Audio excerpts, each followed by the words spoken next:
Hello, welcome to the 15th episode of Scary Thoughts, Horror, Philosophy, Culture. I'm Mark Kate. And I'm Chad Lott. And today with us we have a special guest, Eugene S. Robinson. You got to throw the S in there, right? So that other hack doesn't get brought up in searches. Eugene wrote a book, several books, but one that I really loved when it came out was Fight, Everything You Ever Wanted to Know About Ass Kicking, but were afraid you'd get your ass kicked for asking. I was super into kickboxing at the time, and I think reading that book kept me from being a dickhead that would get my ass kicked. And 2009's A Long Slow Screw, which is like a hyper-violent noir book set in late 70s New York, which I thoroughly enjoyed. And you're also an editor at Ozzy.com, OZY.com, and the singer for the rock band from SF, Oxbow, which sometimes gets a title of experimental rock band, which I think just means that they don't know what category to throw it into. No idea. Yeah, no idea. But I've been a fan of yours for a long time, and pretty stoked to have you here with us, talking about Green Room. Cool. Glad to be here. Thanks. Everybody, get prepared. Our next episode will be about Boo! A Medea Halloween. And that is not a joke. We are actually going to be covering that movie for Scary Thoughts.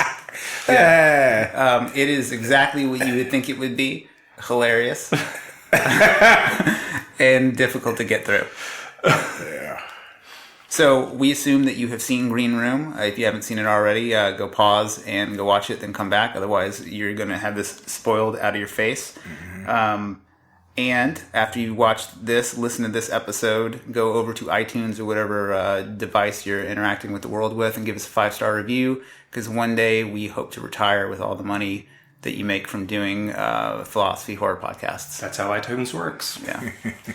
Anybody have any plugs that they want to give? Do you have anything coming up, Eugene? I've got a show at Lovecraft Bar in a few days, which is, he was pretty racist, so that was... I might connect with Green. Is there a Lovecraft bar here? Yeah. No, in Portland. Oh, you're going to Portland? Yeah. Very cool. Yeah. There's a big sigil of the gate, or whatever it's called, above the stage. It's like the gothest fucking thing I've ever seen. Well, yeah, pitch it then. Oh, but it's between now and the time this episode will probably be heard, so it doesn't matter. I have nothing. I mean, we're getting ready to go to Europe, so nice. We're practicing like crazy. So you should just warn Europe that you're coming. I think they know. They have been duly warned. So. All right. So, how do we want to start this? I think maybe go in with just our general take on the movie, and then we can kind of go more into that, because the plot sort of brings that stuff up. So as we talk about the plot of the movie, I think that'll naturally come up, like what it means to be attached to a certain subculture, anxieties. Do people even... Is this like a fear of people? Like, there's the whole Nazi, there's the whole Nazi thing in this movie, but there's also the idea that this is basically just a rural horror movie. Like, they're city folk in an area they shouldn't be. Yep. Bad stuff happens. Well, it starts off just like Road Trip or Jeepers Creepers or Texas Chainsaw Massacre. There's a bunch of kids out where they shouldn't be, and they encounter the locals. They should be. They're on tour, right? They're playing a show. Until they turn down to the compound. Yeah, but I mean, they were sent there, right? Yes. But, where I started is, this was a movie that not a lot of people saw, I don't think, but everyone who saw it really thought highly of it. I don't know anybody who didn't like it or was unimpressed with it, and it kind of, because it's not a straight horror movie, it could be considered more of a thriller. I think it had a non-horror audience attached to it. And when it came out, there's a little bit made of the fact that it was kind of a punk rock movie. So a lot of people who were like attached to hardcore and those scenes saw it and had opinions about it. Yeah, sort of like the Quincy or the Chips punk episodes, but updated. Yeah, but those Quincy episodes, if you remember, the band in the Quincy episode was called Pain, I believe, and their signature song was "I like pain, pain is good," and their arms were. Some guy had climbed over a fence and had barbed wire cut, so his fingers were all it was never designed to verisimilitude, not at all. Not fooling anybody. But this was latter day 8th generation hardcore was, I thought, legitimately played. And it also played on the fact that if you've been doing music for a long time, essentially, I was not pulling for those kids at all. Beginning, it's like, you know, the farting in the van, the jibber jabber back and forth, like, oh, we're going to sell some tickets, and just that the lame kind of central casting take on hardcore, or forget about that, music in general was just wearisome to me. Like when we flip out on sound guys, I try to explain, because it's not just you, it's 30 years of sound guys, you know. And I guarantee you could say, well, it's not just you, it's 3,000 bands, but I don't care how many bands you've been doing, unless you've been doing it since 1981, you don't have the same head of steam. You know, you had one job, mic the drums, you didn't do it. So going into it, I had a clear-cut emotional take on the band that we were supposed to have some sort of empathy for, which was start with very low empathy, and you had to introduce Nazis for me to say, okay, as repellent as I find these kids in this band, I find these guys even more repellent. But you know, they're both spirit familiars to people who were involved in hardcore. You know? But in your first, was your first band Whipping Boy? My first band was a band called Al and the X's, and I played saxophone. Holy shit! Yeah, and that lasted like 2 or 3 shows in about 2 or 3 months. Did you guys tour? No. Okay, so your first touring band was Whipping Boy. Yes. Okay, yeah. And like, how much was that band in that time? Sort of like. But these were just different times, and I realized that one of the guys, they made that Afro-punk movie, and then they called me, and I go, oh, great, finally, you guys. And they go, well, the movie's finished. And I said, you finished the movie, then you call me. Well, we're still working on a book or maybe an article. I go, okay. And I sat with this kid, and he talked to me about, and it was clear that this 7th, 8th generation hardcore kid was just, his experience, his approach, his draw was totally different than mine. And he was obsessed with this idea that, wasn't it strange for you coming from Brooklyn and hanging out at CB's? Did you feel alienated? What are you talking about? Not in the slightest. You know, all of the fear and concern and anxiety that kind of motivated or that populated his world as he approached and was being very sensitive about being rejected, not at all part of my, you know, shtick. And even when I moved from New York to California, went to the first Big Dead Kennedy show at the California Hall where Bill Graham showed up to see if it was going to be, it was like 82. And I wrote about it before. The first guy I saw was Bob Noxious from the Fuck Ups with a big swastika in the middle of his shirt and said white power. And I see him crowd surfing toward me, and you know, New York style, well, you just fucking punch a guy. You don't know him. He's coming at you. And I was just about, and he grabs me and kisses me on the mouth. And I was like, all right. So swastika and the white power thing actually maybe mean nothing. You know, so, but yeah, so they were both familiar, but those kids were like latter day, which in my mind made them even slightly more lame, right? I mean, hardcore is a bona fide thing now at this point. I still have friends in Agnostic Front, and they tour. They're playing South America. Big, I mean, it's like anything else. But the idea that you would set out to do that type of music, I don't want to be unkind and unforgiving, but it seems to me like really limited artistically, you know. Their approach is kind of limited, too, because they talk about how they wanted to be off of social media and off all this stuff, and they're hard to reach. I mean, and I don't think any upstart band, like if social media promoting had been available at the time, I think you would have seen those cool flyers that were designed for Black Flag online. I mean, you look right now, Henry Rollins is incredibly prolific online, and that's a dude who was there then. And it's like these guys they're like Civil War recreationists, but of like get in the van. Yeah, exactly. You know, like exactly that's kind of what they're doing. Exactly right. I mean, yeah, and that's the thing. If you don't have the experience of trying to put together a tour with letters and phone calls, you know, you send a letter and 3 days later somebody sends back to schedule locations, and then you kind of firm it up with a phone call, which you can't afford because even the pay structure and how you paid for phones back then was totally different. But yeah, I like the Civil War recreations. That's exactly right, and that's okay. You should be, you know, if I want to start, you know, Brian Setzer made a whole career out of doing that. I'm going to play music that existed between 51 and 58, and that's it. You know, Adam Davis from Narboots, he's a dude who listens to the show sometimes. He made a comment about the movie. Is he thought that the movie would be a lot more believable if it had taken place in the early 90s, because for him the idea that a modern band with like the political affiliations of Minor Threat or Dead Kennedys or would have just known immediately that was not a place that they should go. And so like I agree that probably would have made some aspects of their motivation a little more realistic, but I feel like the whole like there's this whole right-wing nationalist boogeyman that they're trying to whip up a little bit in culture right now. And so I don't know that... Which would have been more accurate if you go back to the early 90s when there was that mass exodus of Bob Hike and all of the Nazi skins in San Francisco said, fuck it, and we're going to go to... they went to Portland, they went to Seattle, and they went to Idaho. Yeah. So...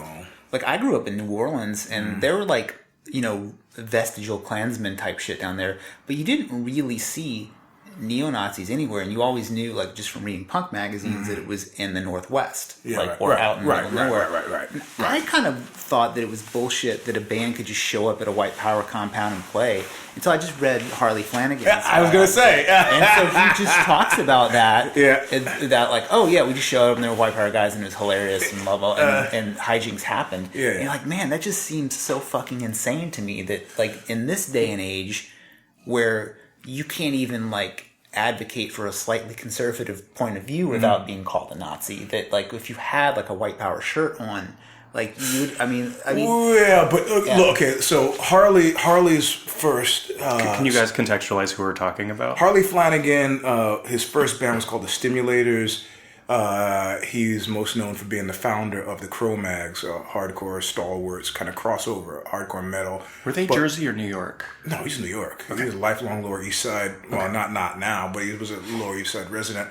According to his book, he's the first skinhead in America too. And I looked around, and I don't find any real legitimate or provable dispute of that. Like, it was a shtick. But you had people like that a lot of times, like when Darby had went to London and started hanging out with Adam Ant and came back and said New Romantic is going to be the shit, and then came back to LA before he killed himself and was trying to get everybody hyped up on New Romanticism. I mean, Harley. These guys, I remember Vinny Stigma was like, I'm going to start a skate band, and had a mohawk, and it was all this kind of melange. And Harley had been gone, and he came back, had been hanging out with his aunt in Camden, I think, in London.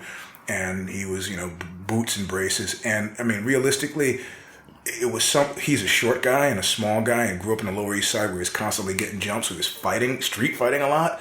And losing, and then he came back and he needed some sort of freaking protection. And the reality of it was, that's one thing I could cop to, that this guy, the Afro punk guy, was like, I would come to CB's from Flatbush, and people would trod lightly giving me a hard time because typically, there is a residential neighborhood. So at one point, me and the guy, his father, sang for the Coasters, Pete.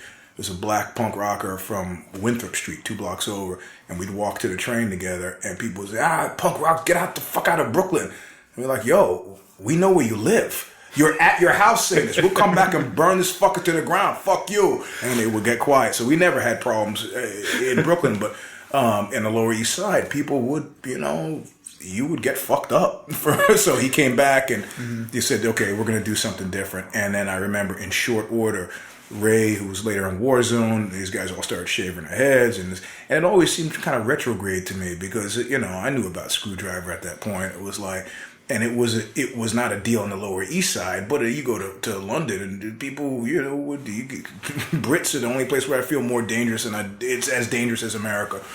People they won't shoot you, but you could get in trouble. So yeah, he was. I think that's pretty beyond being disputed. I think it's a pretty accomplished fact. And you see a little bit of that kind of weightlifting tough guy in one of the characters in this movie. There's a character Reese, who's the drummer, who they were like, slow down, jiu-jitsu, and I think it's a little. I mean, it's a little corny because they there's 2 moments in the movie where I think like the jiu-jitsu is used interestingly in the film, like it's arm bars him. He arm bars him. I mean, I think the first time you ever saw any jiu-jitsu move ever was the first Lethal Weapon. Yes, the very first one. Gary Busey and Mel Gibson on the lawn.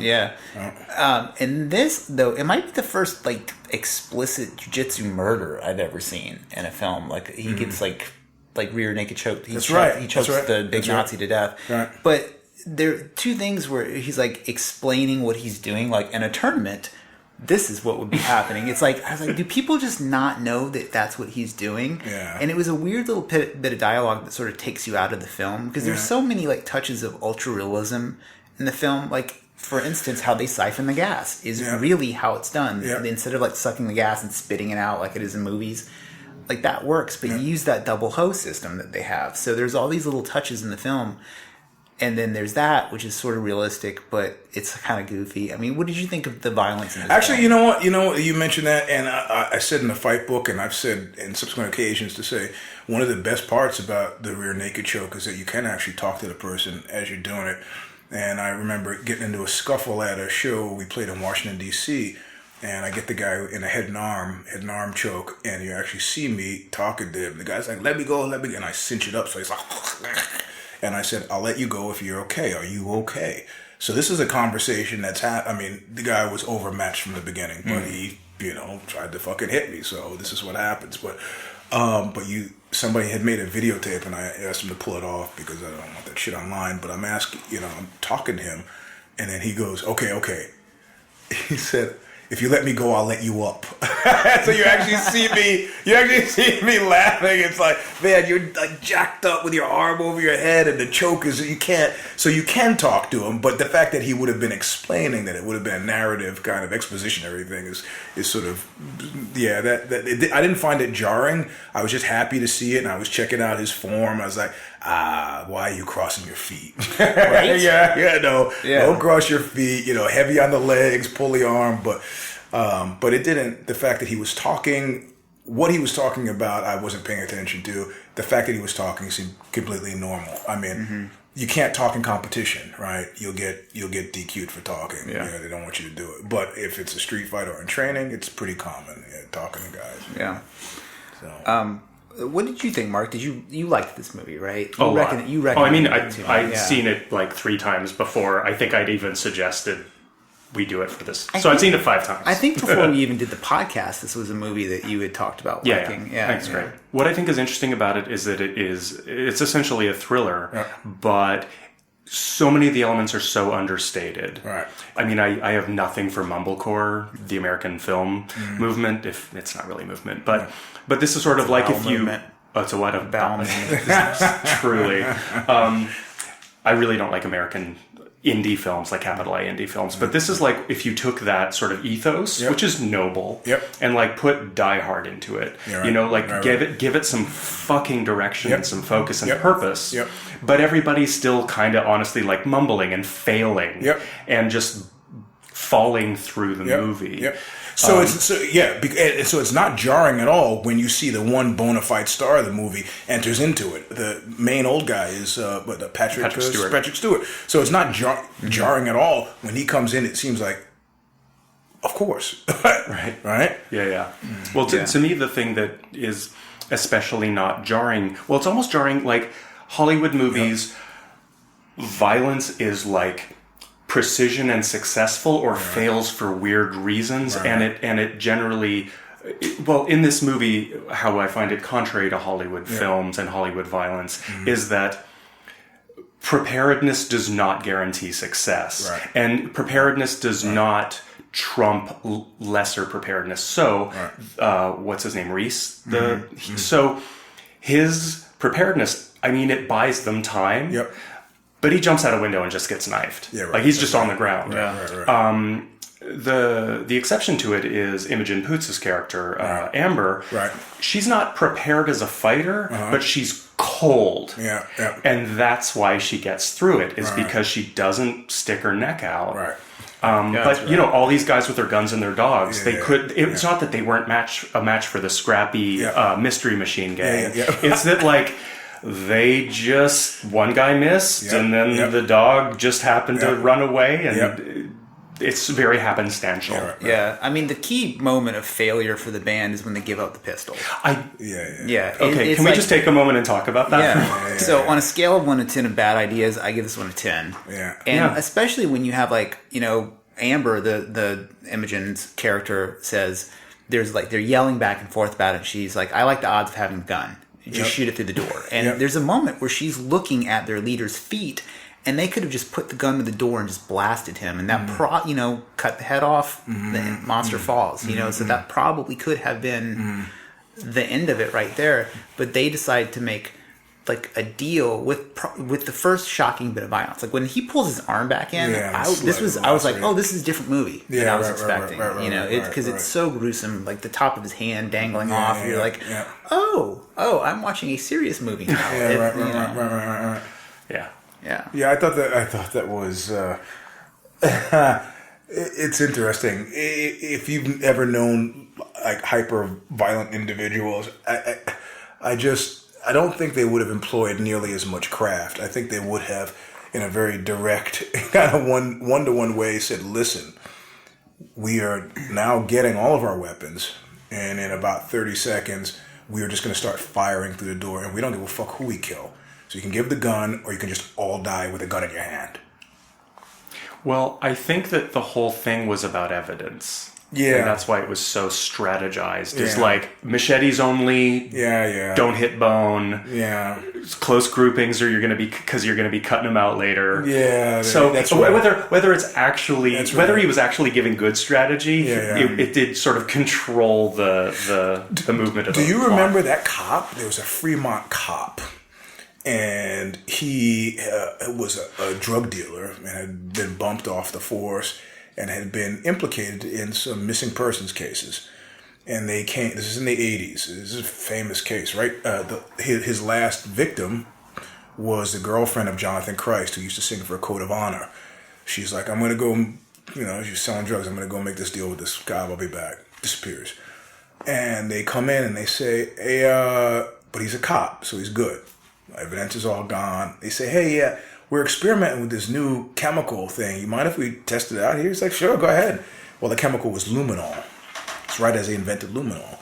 And so they spray it through this. He's got a trailer in Fremont somewhere, and they spray it through his office, and it's like there's blood everywhere. Everywhere. Like, he's sitting, and the walls, the carpets, his desk, blood splatters everywhere. And they're like, you're gotten, Jack. So they arrested me. So I was framed. But yeah, it's I don't know how we got on that sideline. Sorry. I think we're just thinking about like what the evidence, what this crime scene would have looked like. And then when they eventually get down into the basement where the heroin lab is, I feel like at that point you have some pretty serious leverage, because you could take out, I mean, who knows what's down there, but maybe millions of dollars worth of product, especially if it's being made or manufactured down there, or maybe you just go down in that bunker and set the top on fire. Yeah, right, I mean, maybe that's a bad idea. I don't know.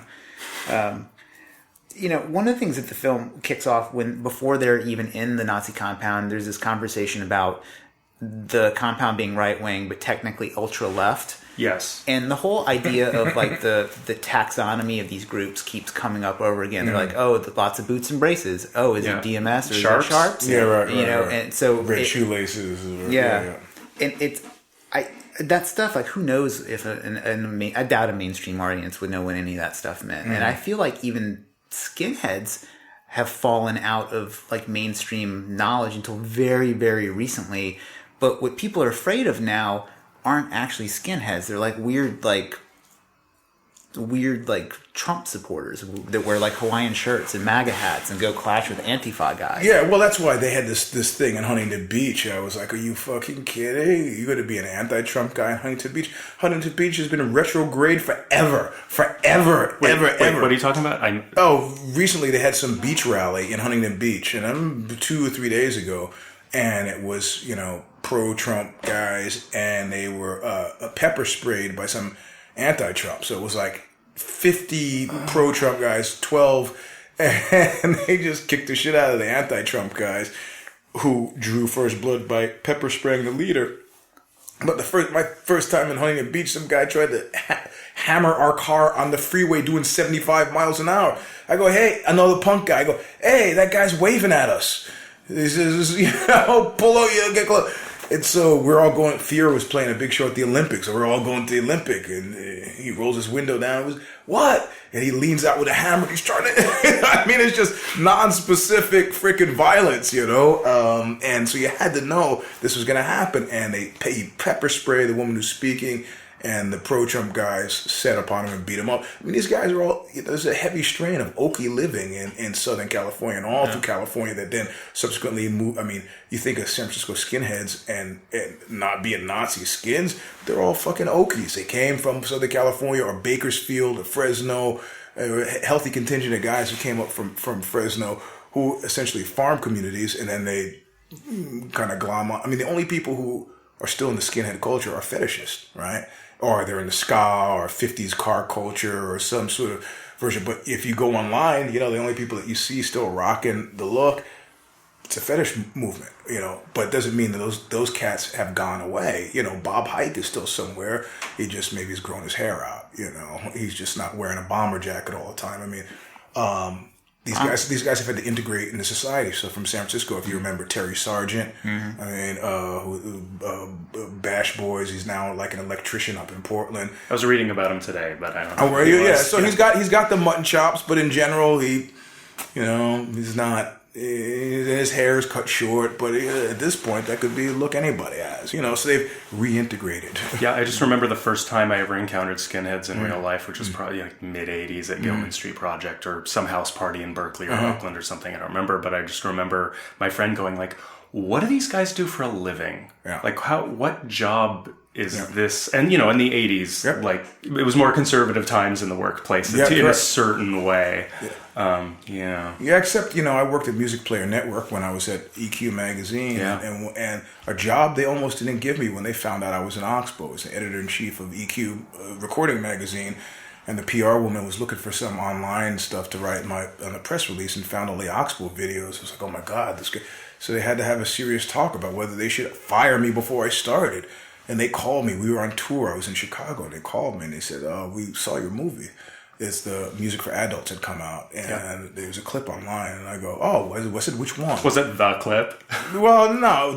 I think, the one where I was choking the guy. That's what I meant. Yeah. And she said, well, don't worry. We're not going to fire you. It didn't even enter my mind. Yeah. Then I find out later, after being there for a few years, that there was a guy in the San Francisco version of the company who had a swastika tattoo on his forehead. At the company? Yeah. And it became known as an issue because I guess during the interviews he had a hat on, and largely he wore the hat for the first bunch of months of being there. And then at one point he was hot. And he goes, I don't want to really feel like wearing a hat. Didn't wear the hat. And they said, yo, you're service, like maybe I don't tech guy or something. Said, people are kind of annoyed. Maybe you could wear the hat. He goes, I don't feel like it. It's my personal choice. He'd already been there at this point 3 or 4 years. And so they were like, okay. So they actually... How do you hide a swastika on your forehead for years in the office? That's amazing. So this guy, it took them 5 years to get rid of this guy. Should we get rid of him? Should we not get rid of him? With the swastika tattoo on his fucking forehead. And, right away they're going to... Because of and finally somebody said, well, it's a music magazine. He's in a band. Maybe he might be well suited to do this job. But swastika on the forehead guy... He was, but again, he was a servicey type thing. So electrician, cable TV installer. This guy was, tech systems guy. I mean, those were some of the most routinely employed people on the punk scene that I ever knew. Working in gas stations, mechanics, dealing drugs in a routine, organized fashion. I mean, Speaking of dealing drugs in an organized fashion. Hey. So it's interesting in this film, like, ultimately, the political affiliations of these groups don't really matter. They're almost fetishes. Like, like Patrick Stewart appears to be a real deal racist. Yep. And not in real life, folks. His character. He seems very sweet.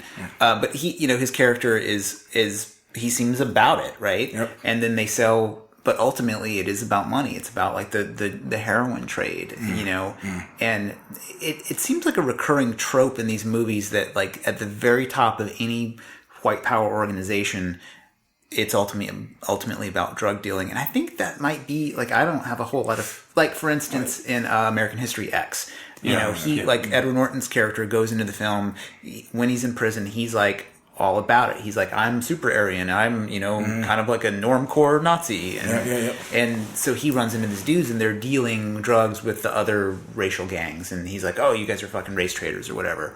And it seems like that was such a big part of American History X. But in this film, there are true believers in the scene, but they're dupes. you know, and it's interesting that like it seems like you know, do these philosophies, these like bad ideologies, always serve some other even more sinister purpose, you know, because on the surface they're kind of cartoony. Well, I mean, at some point, you know, power of association. At some point, you have to have a, you know, there's got to be a cause that drives you. And I remember some of these cats that had moved to Idaho. They started robbing Brinks trucks, and that was just a major step up. I mean, you can be for prison drug dealing to the outside world, whether we're talking about the Hells Angels or. I'm not saying the Hells Angels sell drugs, but I'm saying you have organized groupings of people who sell drugs. I mean, it's pretty low valence. Although that would be taking the lyrics of Nazi Punk's Fuck Off to heart when he says, rob a bank if you've got real balls. And so maybe they were like, yeah, all right, well, but at the same time, but then these guys are looking at federal charges. I mean, those guys were eventually caught, the ones who, I think they dropped like a rumble stick in front of the Brinks truck and then just got it. And they were like, ride or die, full on. And they were using the money to fund the compound and so on. But it's just easier. And in the long run, you could probably make more money selling meth, you know. And you're with people who are compromised community anyway, you know. Speed freaks are notoriously untrustworthy, but we're going to go to a cop and say, what? This guy, he sold me. Maybe you lose. Maybe on the periphery you lose guys, but generally you can make a lot of money in a short period of time and buy compounds and whatever happy line of patter you need to keep these guys out there in the streets. Sure. We're the master race. Great, get out there. You know, sell. Yeah. So the underlying kind of the curse of commerce. It's got the best of both worlds in that it's sort of like a gang. Yeah. But it's got an ideology, so it's sort of like a cult. So you've kind of got two angles to keep people in line and underfoot. Yep. Yeah. So, what did you think about the band, the Ain't Rights? And a moment to one of my favorite things in this film is it's really subtle moment, but they correct the Ain't Rights to the Aren't Rights in the marquee. Yeah. So these are grammar Nazis, grammar neo-Nazis. But you know, do you think like would a band play that Dead Kennedy song in front of that crowd? Like I fucking wouldn't. Actually, that in my mind, that was the one false note where I don't want to be like that guy at the movie who's like, oh sure, he puts on a cape and he can fly. What do they think? You know. I don't want. Look, you got to suspend a certain amount of disbelief. Yeah. But that was the one moment that I was like, absolutely no fucking way. Okay, no way. You would have to be. No. You would have to either be not so wised up where you think, well, it's just like Berkeley. I can get away with it. I could speak. I can speak my mind. You have to be not so wised up. And even then, again, the time period is different, right? If you take it from the 90s, anybody from the 90s would have known, I'm in their place now. I'm in the Lion's Den. No fucking way do I play this song. Maybe now you kind of, man, what, who cares if these guys, they need to hear the truth and then you play it. So the characters either need to be, it has to be a different time or they have to be less wised up. But I don't see them kind of casually as an active agitprop just playing that thinking. And they're not going to get their asses kicked at the very least by the van, or the tire stabbed, or whatever, But I wonder if there's a little bit two things happening. They don't have much to lose at that point. Like they do just want to fucking get home, and this gig was an act of desperation to begin with. But I wonder if there's a little bit of what's the worst that's going to happen. They're not going to kill us. We're Nah, but these most of those guys are adverse to. I mean, if you tell somebody to kick their ass, they're like, okay, I'm out. They're not about getting punched on or having the windows of the van broken. I mean, that stuff happens routinely. Right. Anybody who that happened to does not want that to happen. Yes. Yeah, I think in the punk rock scene of this universe, this film, I think they would be aware of that level of violence. But in today's day, man, I've seen videos of just crazy campus left protesters getting people's faces, and a lot of people live under this illusion that there is no violence anymore, and it's an illusion. And so there are a lot of people who haven't seen it up close. They haven't seen somebody get really hurt really bad because, despite what the news says, things are pretty calm in a lot of the world right now. And also like modern youth culture. I mean, punk rockers and skinheads, that's throwback culture. That's old stuff. Nostalgia. Well, and I think the fact that the reality of it is, I was opining the other day that the last few times I've actually hit someone in the face, I told them, if you do not leave me alone, I will be forced to strike you. So I already told them it's coming, and trying to get away and the person would push the issue, and then they get struck, and their faces look the same. I mean, I'm thinking 3 separate times. It looked the same each time, and it was a surprise. It's like, how could you have missed this? I was minding my business. You sought me out. You laid upon me. I asked you to stop. You wouldn't stop. I said, if you do not stop, I will strike you. I attempt to move around you. You jump in front of my face. And, why would you be surprised when I then struck you? But I think, like you say, that people live in this place where violence, they were all surprised, even though there was ample warning beforehand. Look, I don't want any trouble. Leave me alone. They'll stop. But, I mean, it's literally written on the skin of the people they're interacting with when they come into the place. Right. They have like 88. There's like neck tattoos. Yeah. There's there's a fucking Confederate flag hanging in the room. But what I do like about this film, again, this sort of like the non-Hollywoodness of it, is that they don't go in and suddenly there's like a giant swastika hanging over the stage, and they're all like Zig Heiling or something. It's like, no, you see a Confederate flag, which if they were playing in a cowboy bar in the South, there would be a Confederate flag. And then you see like, there's I think that's an Iron Cross patch on that guy's jacket, and then it kind of builds like it's actually very background. And so it's just what the camera catches. The camera doesn't go like boom. Fucking, you're gonna die at the hands and that of way, Nazis. it's not at all like Quincy. It is an act of subtlety. Well, like those old punk rock shows, like even when in Return of the Living Dead, the "Why Bother" written on the side of the Cadillac and stuff like that. Like those are not real signs; they're not real signifiers. So if you're literate in these subcultures, the scene is much scarier to you because you're like, whoa, that White Pride Worldwide bumper sticker there means something different. I feel like that's the moment when you're like, violence. But to tie back, I just was remembering something when we were talking about, you mentioned Harley, and he accidentally ended up playing this thing. So those cats up in upstate New York were totally different. He ended up with Stacy, not his first wife, but the woman that he had the kids with. Her brother sang for this band, Stigmata. I put out Stigmata's first record. I said, look, you guys get to California, I'll pay for the studio, pressing, printing, I'll put out your first record. But you got to get out here. So whatever, I can't help you with the plane tickets, drive, do whatever. So they came out, I gave them a place to stay, they recorded the record. Well, the record came out, did well, and then I get a call from Bob, the singer, and he said, listen, there's a guy in Germany who wants to release Calling of the Just was the name of the record. And it was a lot, their record, I put out the record, there's a lot of dog whistle stuff. Their logo were, 2 Doc Marten shoes stomping, songs had titles like Under a Black Mark. I mean, they were not explicitly Nazi, but the whistles were there. So this guy in Germany wants to. Great, have him contact me. So I'm not emailing. I'm writing letters back and forth with this guy Herman Egolt, and then he says at some point, I look him up, he runs Rockorama Records, which was the #1 producer of German Nazi music back in the 80s, right? And I go, this is great. I got to do business with this guy, right? Because it's before the internet. He has no idea that I'm black. So I'm like, fuck it. So we're writing back and forth. And I'm saying, look, I'll send you, let me get the record plant. And then at some point, I could feel it through the letters. Somebody tells him I'm black. He instantaneously stops communicating with me. And he releases a record of theirs, but with new stuff and another record. And then that record comes out, and I was like, Bob is making the claim that he's agnostic. Well, I think I put a lot of Nazi stuff. The New York Times has an article about Herman. They break into his warehouse in Germany, seize all of his records, arrest him, take him off to jail.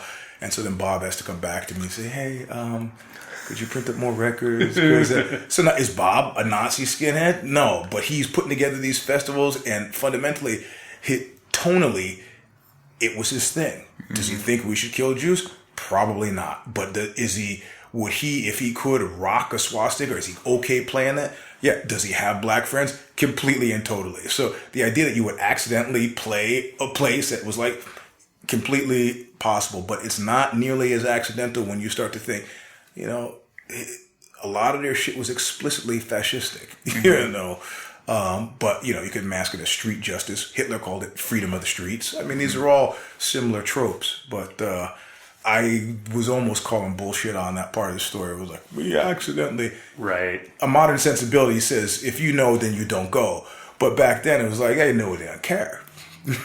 So Eugene, I'd be curious what you think of, there's always been this history in the last 40, I don't even know how many years, with extreme music and ultra-right, or so far left that it's... Right. With Nazi iconography or outright political affiliations, whether we're talking about, Death in June and Boyd Rice, or we're talking about black metal, or bands on profound lore, or you go extreme music, you tend to, the Nazis come along for the ride at some point. Right. And I find it interesting that you have this sort of fondness for the extremity of sound and ideas and art. Right. But I'm curious if the concept of even drawing where do you draw the line, or is that even that's not even a question here? Well, I mean, these I had written this that these are primarily these guys fetishize strength, right?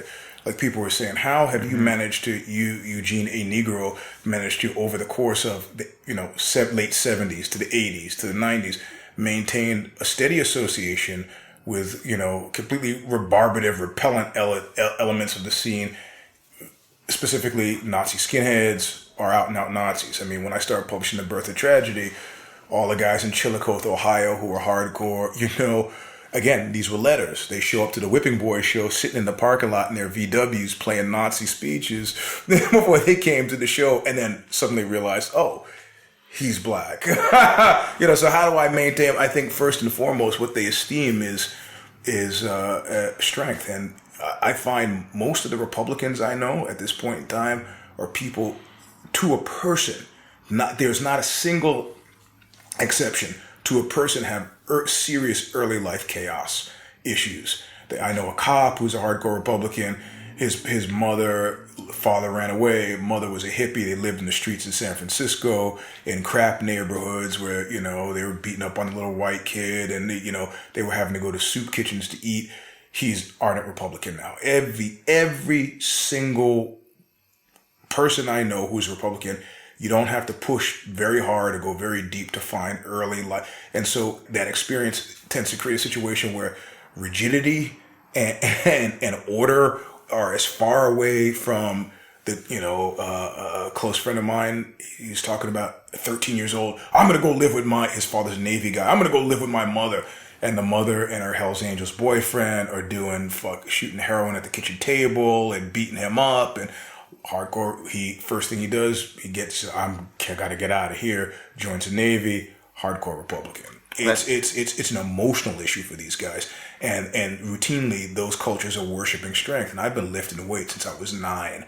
So I got into punk rock, a guy with muscles, and I was boxing at the boys club when I was 13, who would fight. So consequently, when Bob Noxious crowd surfed to kiss me on the mouth, he was like, I could fight this guy or make a friend with him. So he decided to make a friend. So if you understand that it comes from a deep-seated kind of emotional need and not really driven by any political. And the reality of it is, in certain scenes, there was a really potent class difference in New York hardcore. And so they knew that to a certain degree I was masquerading, but it was easier for me to masquerade because of the muscles and the fighting thing. And nobody ever questioned whether, I'm a middle-class kid, but I wasn't living on the Upper West Side. I was living in Flatbush. So it was easier to have these guys cotton on to you because of the whole strength thing and just kind of understand them as what they were, which was a lot of lost kids who, had they not liked music so much, would have just been like my cop friend and my Navy guy, just Republicans who just really wanted shit to be okay and ordered. They didn't want to have to take the temperature before they got home to find out if they were going to get beaten up. They didn't want to have to. They want to know that their bed was going to be there without a drunk biker in it. They just want things to be okay.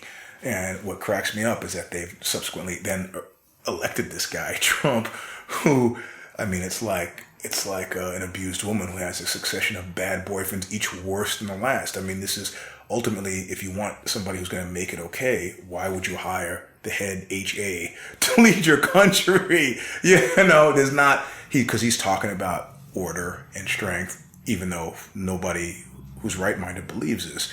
So there's always, whether it's far left or far right or Nazi or this kind of extremism, it's all about ordering a reality so that reality doesn't threaten you. I mean, I think people are making decisions based on emotions that they're not copping to really have. These are not political ideologies. Boyd Rice had been this fun-loving sort of prankster guy, but something happened, right? I mean, if you know him well enough, you might venture a guess as to what happened. But something happened where it was not so much of a joke. And, something happens. And I think largely, again, it goes back to early chaos. You just want the shit to be ordered. Yeah. You see this explicitly in the film. Amber, the character Amber, she...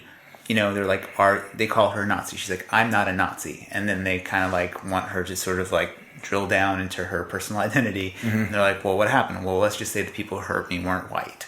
Yep. So there you go. There's your early trauma that makes you want to seek order.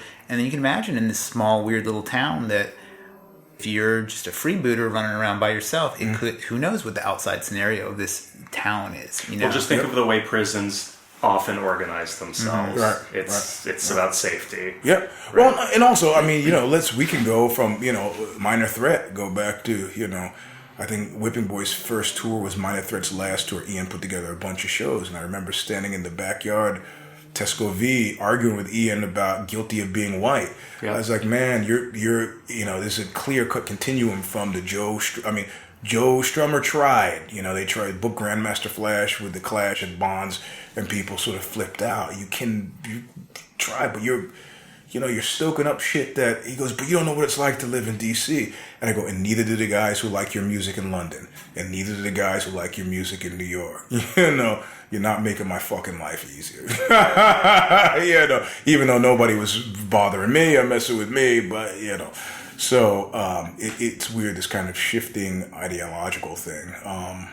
And the Ain't Rights in this movie, though, they seem to have really bought in to the Minor Threat ideology. And I mean, obviously they're not straight edge. They drink in the film and stuff like that. But one of them's wearing a Minor Threat shirt. There's a Fugazi sticker on the wall, or not on the wall, on the back of their van. And she's wearing a DK shirt. Yeah. So it seems like they're trying to identify, almost like summon this spirit. And I can't decide. It doesn't quite serve them well. I mean, that's the biggest take for me about this film, is the way in which it plays with the idea of being real or authentic. Yeah. Like when they're at the Mohawk promoter kids Tad's place, and it's like, this guy's legit. There's a value system, or in that interview where it's like, we're not on social media. It's all about keeping it real. Without that turn of phrase. But and then even the paintball story. Right? Like, it's about, okay, there were these real army guys who just got back from Fallujah or whatever the story is, and they were decimating, and it's a game of paintball, right? So there are these real guys playing paintball, and it took this disorder to actually succeed over them. And I think that what's interesting is that actually plays as a viewer. So there's this, you're watching these people, and who's a real skinhead. Okay, there are also these four characters, the dead girl, Imogen Poots, Daniel, who was going to run away with the dead girl. Right. And what's his name? That was a nice twist as well. That was a very good twist. Yeah. So there are these four Nazis that are like traitors. Yep. So are they not Nazis, or are they former Nazis? There's all this there's all like, who's real?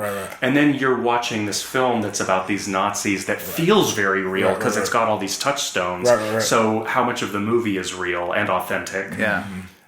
It's interesting, though, the reason why those characters sort of make a break is because they have possibly witnessed a previous murder, the murder with the baseball bat that they had in the plastic bag, and it's evidence, which before the murder of the girl in the green room happened, that event was going to bring the entire compound down anyway. So the murder, in a weird way, sort of had a potential of saving the compound. Yeah. And you wonder, like, okay, when is a person who says they're down not down anymore? Is like this murder happening? You know, you see like you as a goof were like, oh, have you checked out the Daily Stormer's review of Green Room? And it's of course as you would imagine it. They're like, America's not ready for competent skinheads, and you're like, this is fucking retarded. Yeah.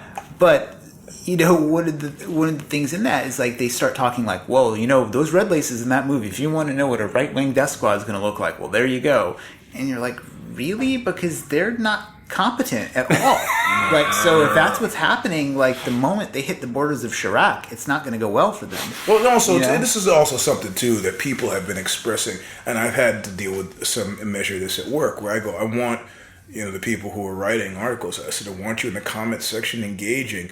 And somebody said, it's easy for you to say, you know, but we have junior staffers who are women, and, you know, there are lots of lunatics.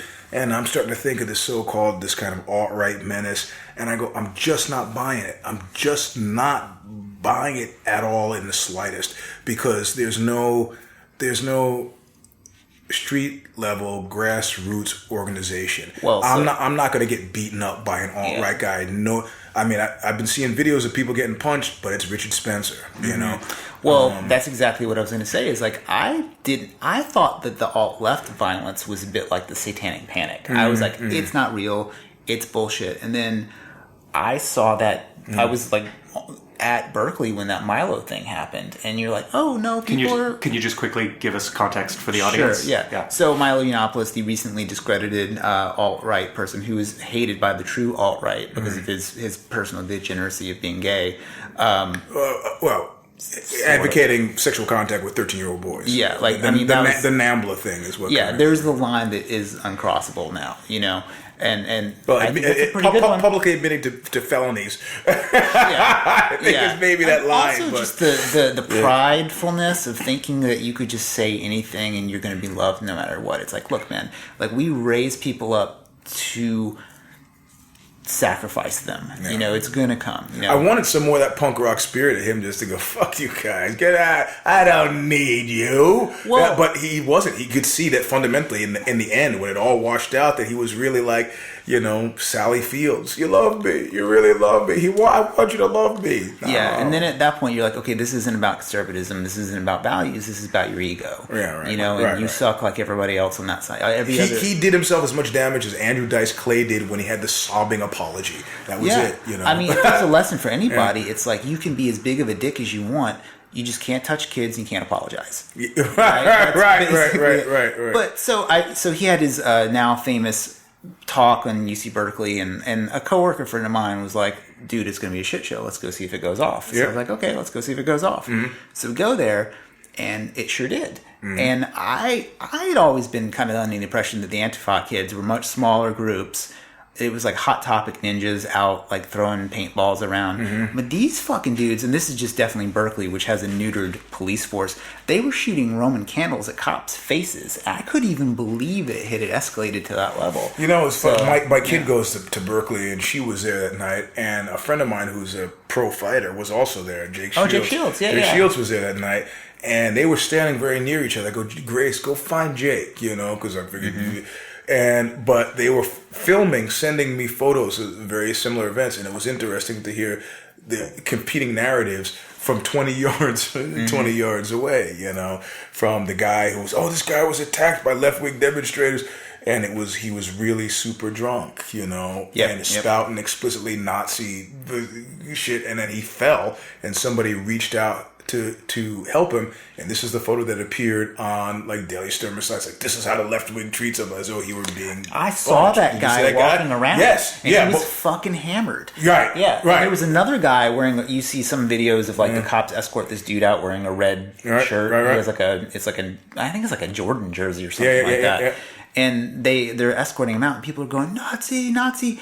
He just looks like some Hayward bro who had got hammered up the street and just wandered over and just was into fighting. But also, I say though, I'm calling bullshit on those Antifa guys. It's like, my kids said this was very strange. They were super organized. And they pulled up in nice looking vehicles. I mean, you know, I know some of those grunge kids. Where are they getting the nice vehicles from? Yeah.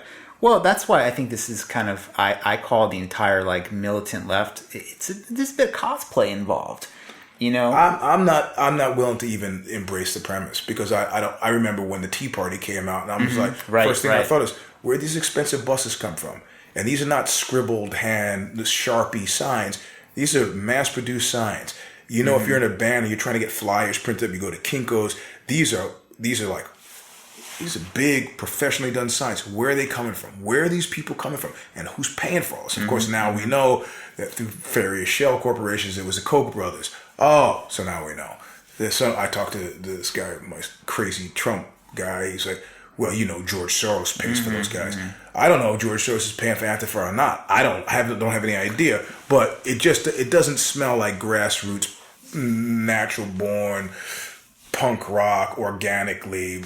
That's not the vibe that Grace got from being there. It's like they pulled up in nice vans, new vans. The cops were not arresting people because when you arrest somebody, then it becomes part of the public record.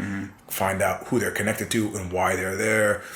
Now, I don't know. I think it's all some kind of weird theater, and I'm really leery and mindful of being played. I do not want to be played. Yeah. It's weird, though. I wonder if, though, at a certain point, like, there's this theater of this, but at what point do people sort of become attached to it? Like, for instance, I'm willing to bet that post Geraldo getting his face smashed in, there was probably 10 times as many neo-Nazis in America after that television event. Yeah. So now do you have an explosion of people who are like, man, that Antifa shit looks like for me, or like some weird like Michael P. Keaton type who's like, I think I'll wear the MAGA hat and go out and give them what for. Or Gavin recently did that. Did you see his video where he decided to wear his Trump gear in Williamsburg and various places in New York to see how people, you know, dealt with it. But I don't know. I'm sort of disappointed in this whole shtick, but I think it comes from, again, that whole desire to not be afraid, right? I mean, that's why people join these big meta groups. I think, and then in the film you get the idea that, I mean, the Nazi group is extremely organized, even down to the point where they're like, I need $600 more, and he's like, well, everything has to be counted, even though there was a murder. Yeah, this would be a great place to play if there weren't murdering people, right? Because they're like actually paying them real money. They paid them on time. Not only that, you can sing "Nazi punks fuck off" to a crowd of skinheads, and if your next song is hard, fucking the pit goes off. That's right. So yeah, I thought from that point of view, outside of the murder, this was a place to play. Like who's the drummer? Are you using your kit or do you want to use the house kit? The sound guy was completely pro. What a question. Right. Like, don't put your gear here. There's fire code violations. Yeah, I mean, like, what sort of fucking venue is that? Yeah. You know? It's like, I guess the Nazis do make the trains run on time. and they keep the back line running. Right. Okay, here's a question for you, Eugene. How well do you think Oxbow does in this situation? You guys have the pistol. The door is locked. It's on. Well, but see, you have to. I mean, again, it's like if you read the trial, where did Joseph K. make his first mistake? He made his first mistake when they came through the door and they said, "Look, you're under arrest," and he's like, closes the door. That's what I do, right? So the door opens. I see a dead girl on the floor. I was like, "Hey, where's the wine?" I'm not helping. I'm not trying to get to the bottom of it. I'm not. Couch, table, beers, dead girl. I gotta go. Sorry, I'm not fucking upset.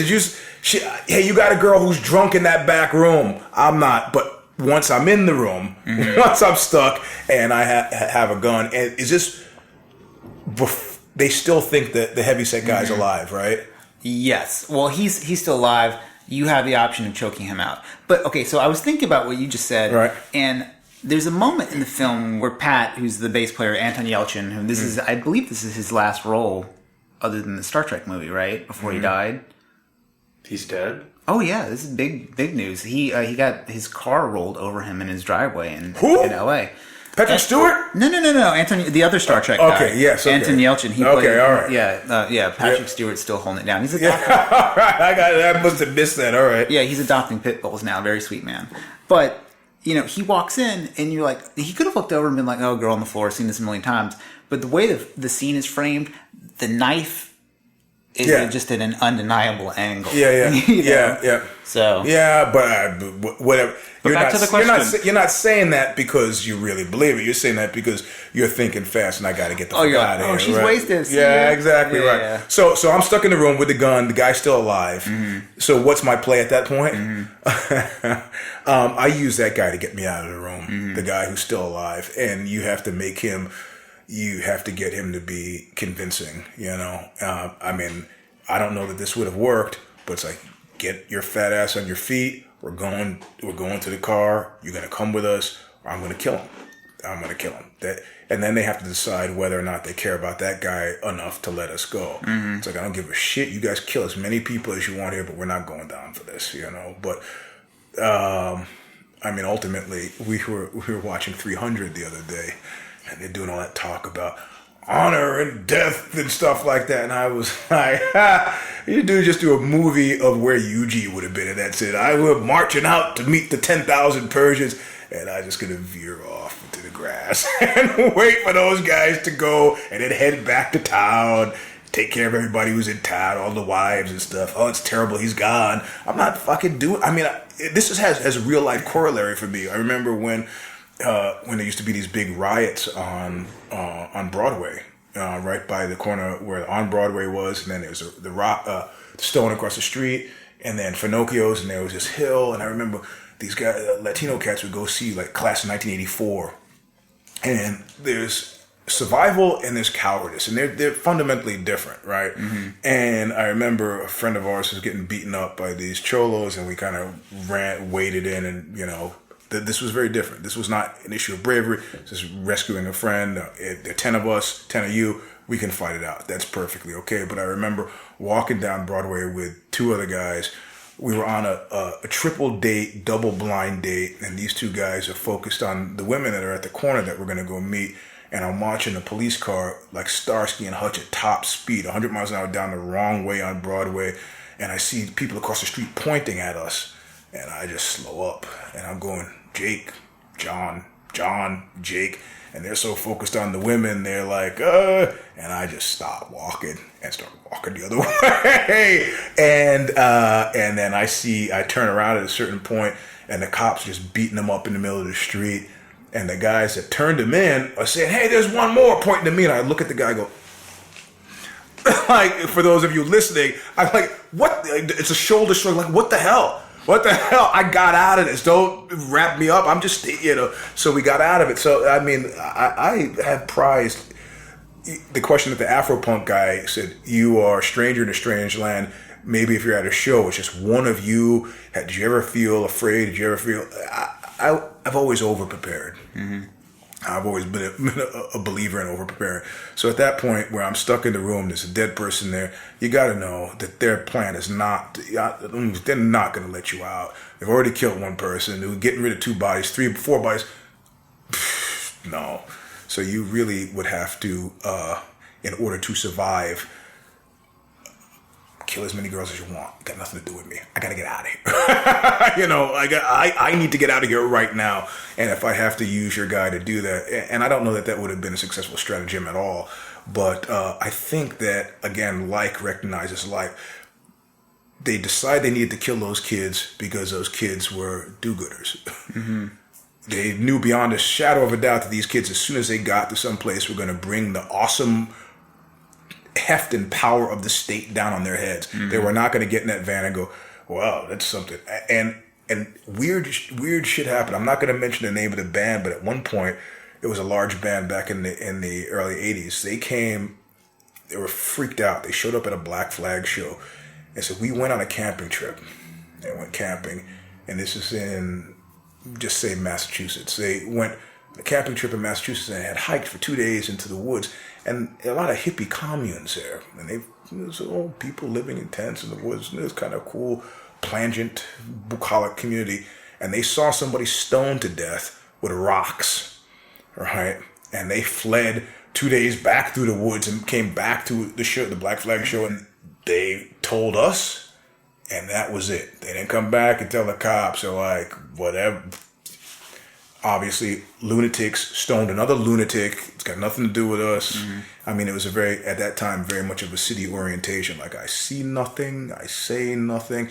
And I think that you would have had a good sense. I mean, they knew, looking at those kids, that they were going to tell. I'm stuck in the room, guys looking at me. It's like, he just wants to get out of it. He's not going to bring, he's not a miracle worker. He's not going to bring her back to life. Probably we're safe letting him go. And that's really like more like the Guy Ritchie ethic. Like, you've bought into this underworld, right, and you're an element of it, and you're not going to tell because you probably are up to shit, and you also don't want the eye of law on you. Right. You know. Right. It's funny, these kids, like, their whole adherence to this like mythology is really what kills them in the end. Is like, if one of them had just simply taken a fucking selfie next to the Confederate flag, like, hey, look at this bullshit, and then put it on Instagram, they're not so easily disposed of. Yeah, right. You know what I mean? Because they have like a geotag of where they're at. The band comes up missing. They're like, yo, where's Allie? She's missing, or whatever.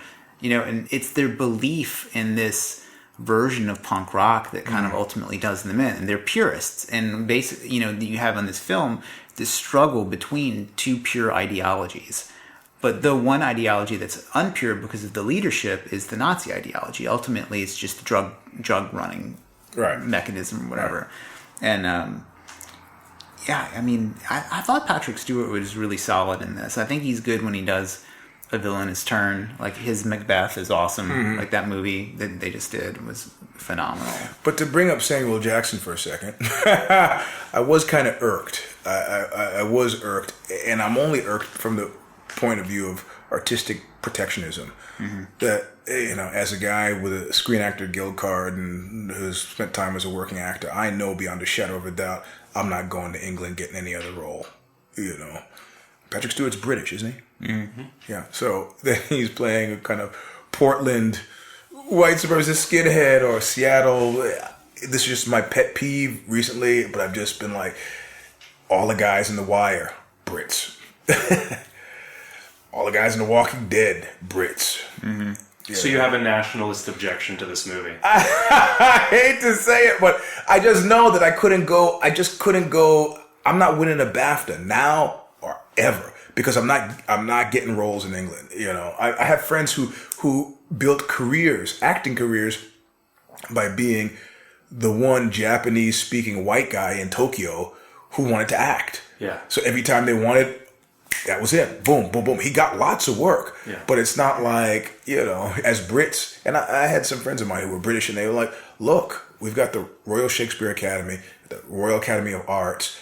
You know, we have serious actors here. Yeah. Serious actors, good actors.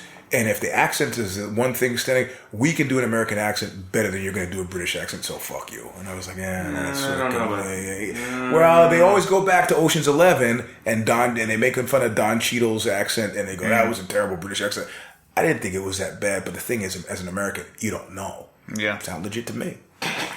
Yeah, I mean, he's like some Cockney derivation, but not remarkably dissimilar to guys I know who are in England who sound like that to me. You know? Dude, Louisiana accents burn me the fuck up. I'm Channing Tatum for life. I'm a fan, but the idea of him as that X-Men character that's Cajun, Gambit, you know, just having like the idea of him just going like, "Oh, Cher, I'm going to bust your ass," or whatever he says. You know, like, that shit rubs me wrong too. See, it drives you crazy, right? It makes me crazy. It does. One of the other things too we've talked about in the podcast previously is sometimes an actor is just too big for a role. Yeah, and you're never not going to see Tom Hanks. Yeah, Tom Hanks. You know what I mean? Like, he would be too big for this film. Yep.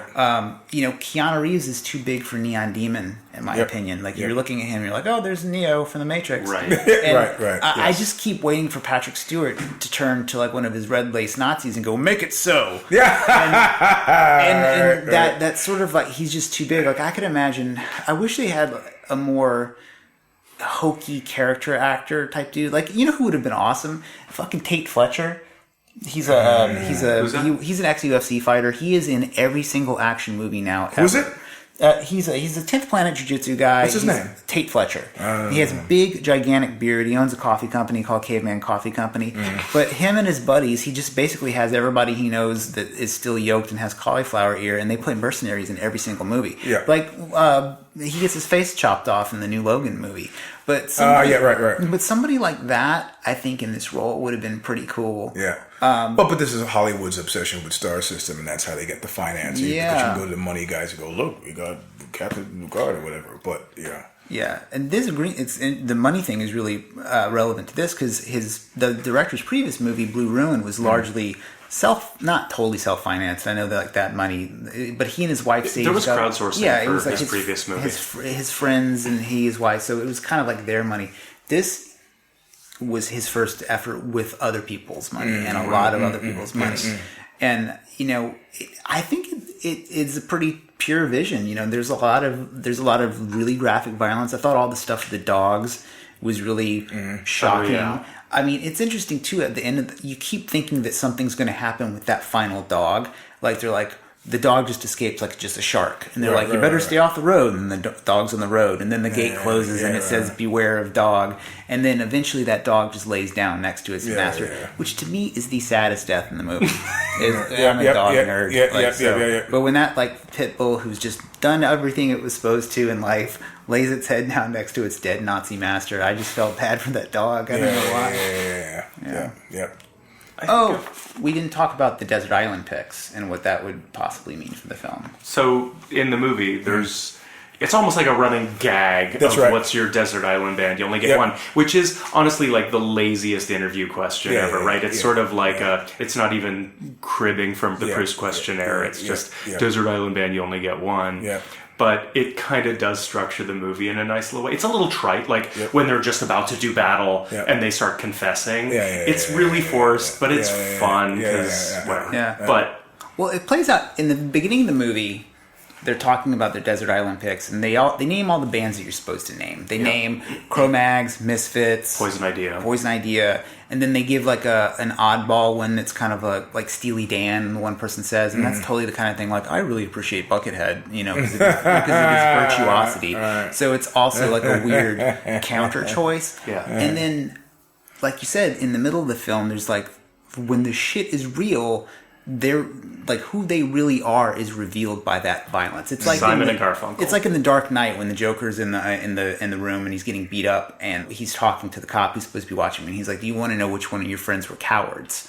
That violence. It really peels back layers of your character, and then everybody has their real answer, and the best answer for sure though is Amber. She goes Madonna and Slayer. And because, fuck you about the rules. She's going to take two bands. But, and there's that moment at the end where it ends on Creedence Clearwater. So that's, clearly his choice. Yeah.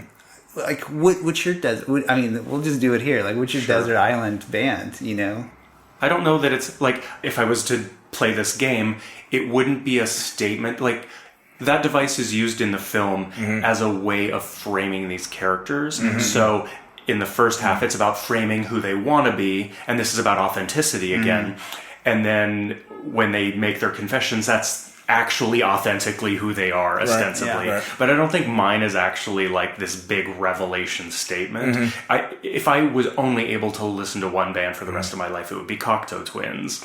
And that's not some because that's my identity, man. It's just I think if I was stuck, that would maintain me better than if I was to, because my statement band would be Bauhaus. But I don't know if I want to listen to only Bauhaus for the rest of my life. But you answered in a way, because we talked about it after we saw about that same question. And part of it is, as an older person, you're wiser. You go, functionally, the desert island, presuming we're going to be on this desert island for a long time, what can I listen to again and again that's not in the first 3 days going to make me lose my mind because I have to listen to it again and again? So there's a lot of thinking and planning, and I settled on probably the one piece of music that I've listened to the most. I listened to it through the writing of the lyrics to Serenade in Red. I listened to it through the entire writing of Long Slow Screw, and it would be Billie Holiday, Lady in Satin.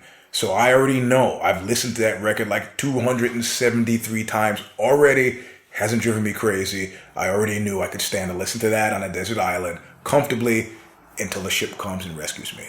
I mean, I feel like there are two other answers that are honest for me that are even further from identity. One would be like Brian Eno, because I could have music that's in the background that I could ignore and it would not drive me crazy. Those ambient records are never going to drive me crazy. Yeah. They're so incidental. But then the other answer would be the Beatles, because you get this mountain of diversity. Yeah. Except that might make you miss a lot. I'm on a fucking desert island, man. There's no lovely Rita here. So Chad, what's Chad's answer? You know, I went with like, okay, who has a massive catalog and something I could listen to for inspiration, and I picked the fucking London Philharmonic Orchestra. Like, that's all right. Like, okay. I never really get tired of listening to that kind of, and I'm not even like a classical music head. Like, it's not like, you know, my fast answer to this would have probably been Springsteen. You know, like what do I always want to listen to? I want to listen to Nebraska until I shoot myself on this island, or beat myself to death with a coconut. But yeah, I was just thinking, like, you know, background music, throw on some fucking Beethoven if you want to try to swim off the island, you know. I feel like you just sort of like hacked the questionnaire, Chad. That's sort of my deal, but yeah, that would be my choice. Nice. Shall we leave it there? Yeah. All right, let's fade to black and roll the credits. You should subscribe and rate iTunes and Stitcher. It's been really great to hear from you all and to see all the love coming in through the various ways that people enjoy podcasts. Keep it coming. Thank you, thank you, thank you. Yeah, 5-star reviews like Tinkerbell's clapping. It brings us back to life for a new episode. We are desperate for your attention. Please engage with us online. And thank you so much, Eugene Robinson, for coming by and talking with us. Thanks for having me. Yeah, absolutely. That was fun. All right, and listeners, we'll see you next time for Boo and Medea Halloween. Fuck yes, you will. Very scary. I'm glad I picked this one to come to. Or you picked me for it. That was perfect. I'm not seeing any Tyler Perry movies. But our listeners will. Thanks for listening.